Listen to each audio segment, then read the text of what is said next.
how to dispute a charge on American Express. Hey everyone, welcome back to another tutorial video. In today's video, I'll show you how you can dispute a charge on American Express.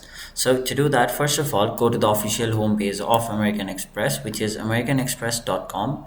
After that, simply make sure you are logged into your account. Now, once you're logged in, your homepage will look somewhat like this, where in order to dispute any one of your charges or multiple charges, simply tap on the charge which you'd like to dispute. So in my case, I'll simply choose this charge right over here.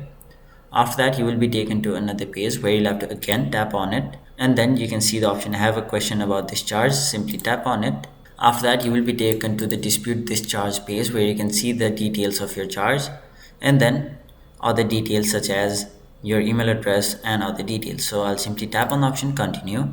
And now, in order to dispute this charge, you'll have to first of all select the reason for your dispute. So it can be any one of these. After that, once you tap on the option continue and follow all the steps provided to you, you'll have successfully disputed a charge on American Express. So that was it for this video. Hope this video was helpful to you guys, and if it was, make sure you like this video and subscribe to our channel so that you don't miss out on further videos such as these.